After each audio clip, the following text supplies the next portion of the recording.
This series is brought to you by the Heritage Office of Kilkenny County Council. Hurling and Us.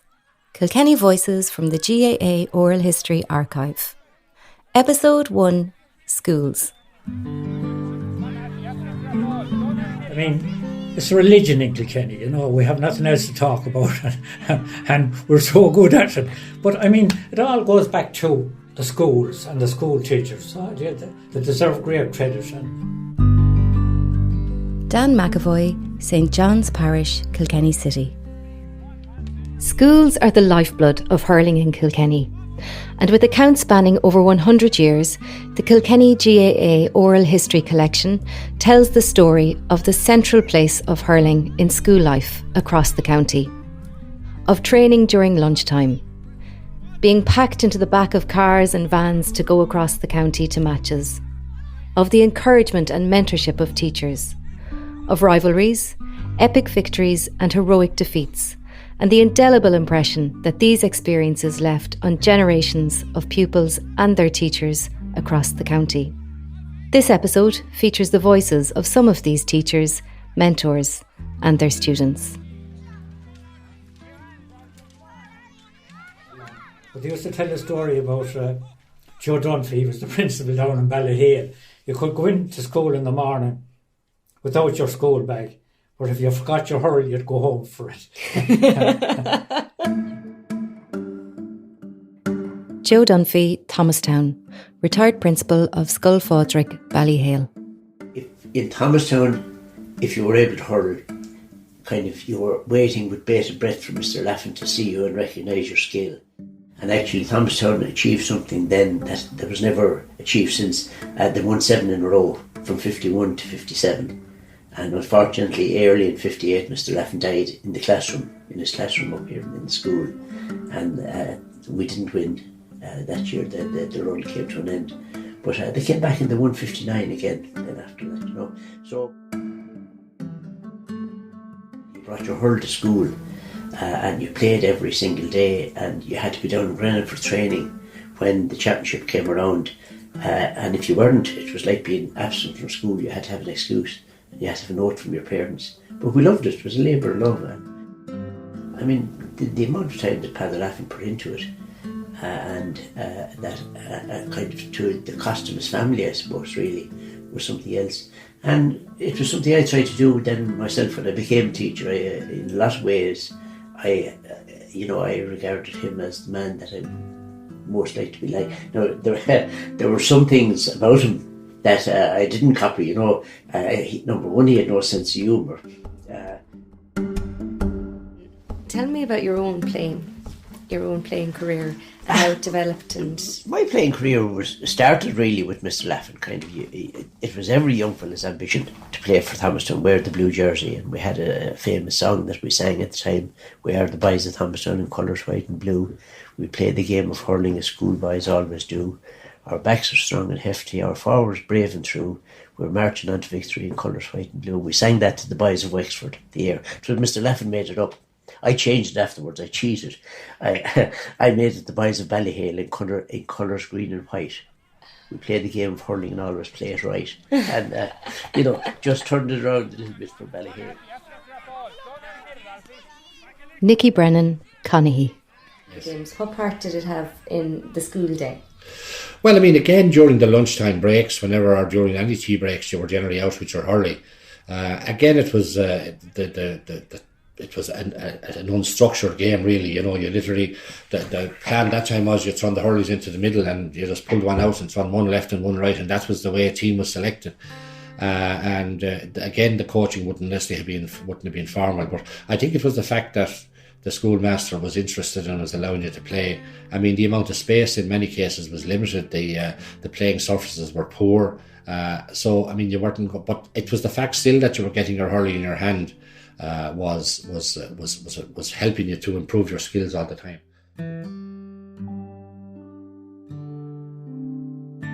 Jerry O'Neill, retired principal, St Brendan's National School, Muckalee. If you go to teach in a country school, it's just assumed that you will train the team, you know, that you'll get involved with the team. it's part of it, goes with the territory. They'd be very disappointed with you if you went to teach in Muckalee and you didn't train the young lads. But I remember my first year in Muckalee, I was only in the parish a month, and a deputation from the Hurling Club came to me and asked me to come to the AGM.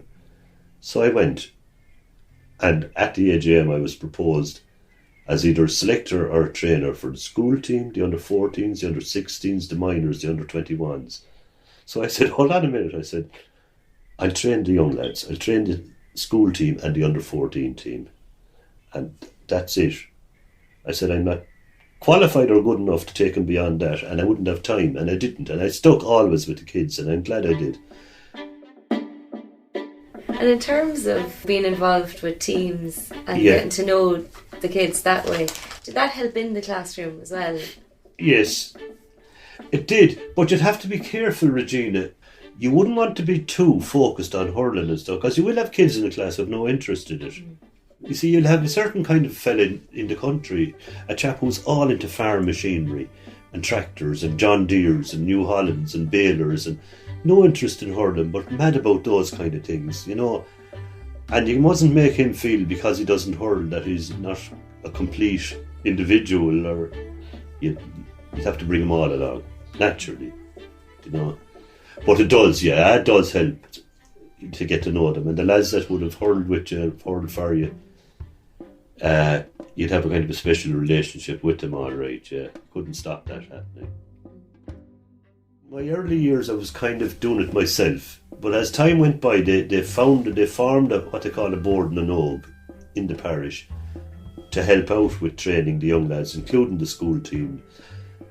And by the time I had finished in Muckalee, I was almost redundant. This system had grown up around me or under me or whatever. And lads more or less came to me and said, look, we'll take it from here, and they did. And they're still doing it. And of course that's the life of the club and the life of the GA are these volunteers who do that with the kids. And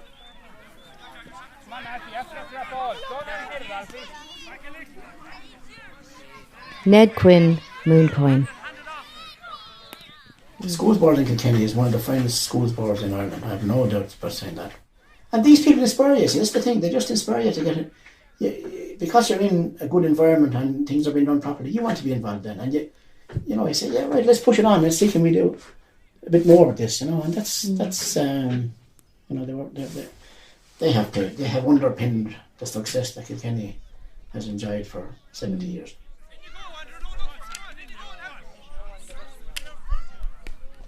John Henderson, Johnstown. In the national school in Johnstown and then into the vocational school, were there any teachers in particular who would have, taken an interest or influenced you? Well, I would have great memories of a guy called Sonny Fitz. He was a calf dealer. And this is a strange story, I suppose there are strange things to be saying, but when we would be going to matches at under 14 and school matches and school league matches, there wouldn't be much transport. Not that people were that badly off, but there wouldn't be that many people going with cars to an under 14 match in Freshford or Urlingford or Castlecombe or wherever to be. But Sonny was a calf dealer and he'd have a Toyota type van, and you'd be thrown into the back of that and there could be a couple of calves in it and God knows what, and there could be 10 children in the back. And I laugh now when I see health and safety and people, afraid to do anything because of what might happen. And this man took us to matches. And the other thing I remember is he'd stop on the way home and he'd try to buy something for everybody. And these are the people who'll never be remembered, I suppose, but I remember them, and the importance that that they were there when nobody else was supposed to be there. But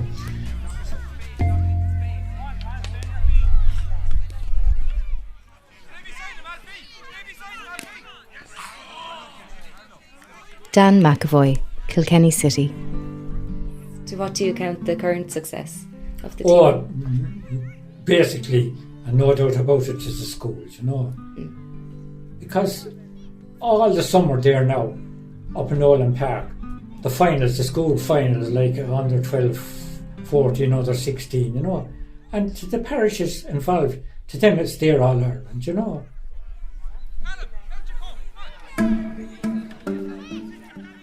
Listening back to the collection, it's clear that the impact of teachers crosses generations. And I think I've been lucky enough that I know I'm the only school teacher in Ireland whose school hurlers have picked up the McCarthy Cup on 6 occasions. They have nourished a love for hurling in children in Kilkenny, producing some of the game's best and most successful hurlers. 79 Ger, 83 and 92 Liam Fennelly, and then Henry, Cha and Michael Fennelly, the last 3 All-Irelands that we won.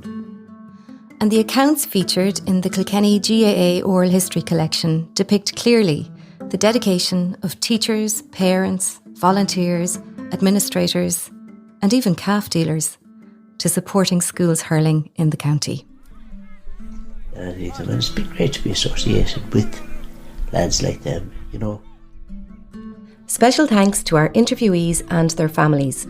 Featured in this episode were Nicky Brennan, Joe Dunphy, John Henderson, Dan McAvoy, Jerry O'Neill and Ned Quinn. Our thanks to the GAA Museum and Archive at Croke Park for permission to share excerpts from the collection, which is available in full at gaa.ie. This episode was produced by Conor Sweetman and Regina Fitzpatrick and narrated by Regina Fitzpatrick. The series is brought to you by the Heritage Office at Kilkenny County Council.